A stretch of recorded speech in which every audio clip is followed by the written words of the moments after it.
po. Buong pangalan. Lilian Tatsun po. Lilian Tatsun, okay, tawasin na natin. Division.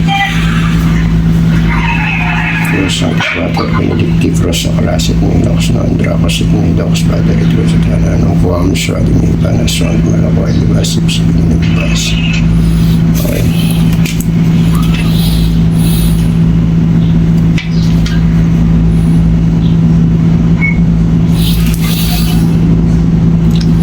Ay, ang nakikita ko rito, puno eh.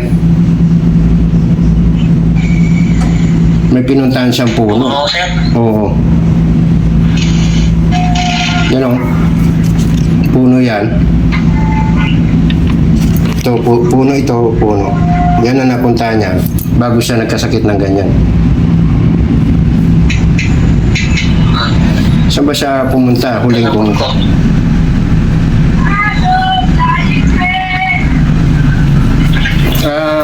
Nag-alay na ba kayo?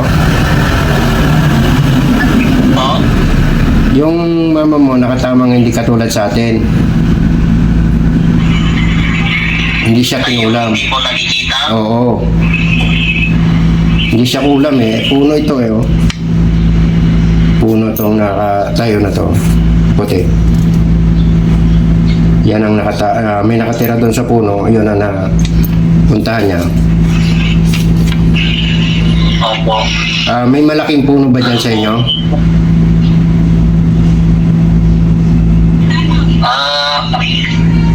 Dito po, patingin ko sa inyo yung ano. Oo. Dito po kami, mga panmo dito wala pong malalaking puno. Meron siyang napuntahan na puno na may nakatira na tulad sa atin. Hindi po yan kulang. Elemento yan. So,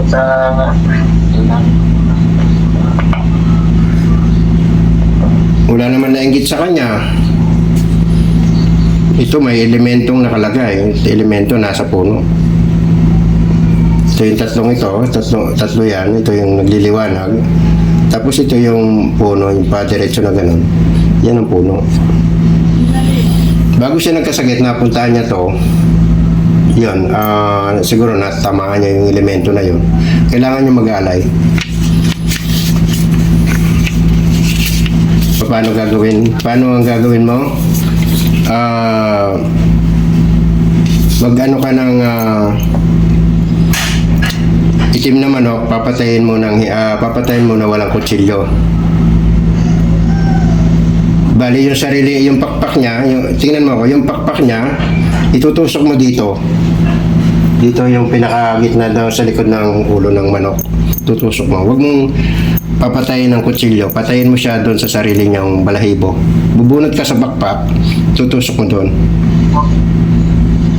Oo. Tapos kapag kakatayin mo na, gamitan mo ng kutsilyo, balahibuan mo, tapos ihaw lang. Huwag mong lalagyan ng asin.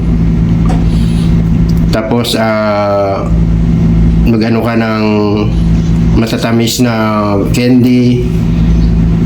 Tapos itlog na 3 na nilaga, kandila. Tapos ilagay mo lang sa bahay nyo, iikot ka ng 7 beses. Habang umiikot ka, hingin mo ng tawad yung mama mo. Gagawin mo yan sa oras ng 6:00. Pwedeng mamaya yan gawin mo dahil Bernis ngayon. Mas maganda bago mag 6:00, makahanap ka na ng manok na itim.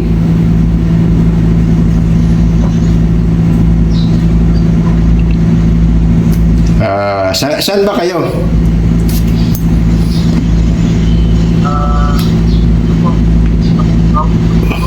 Sorsogon?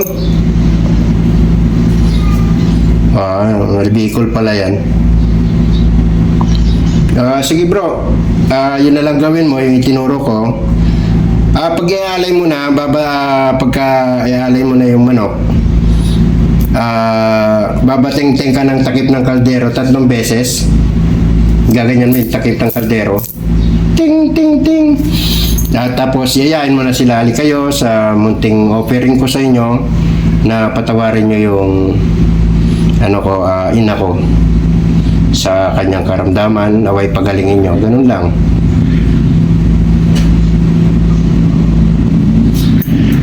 Walang boses. Mahina yung boses. May na. Oo. Salamat po sa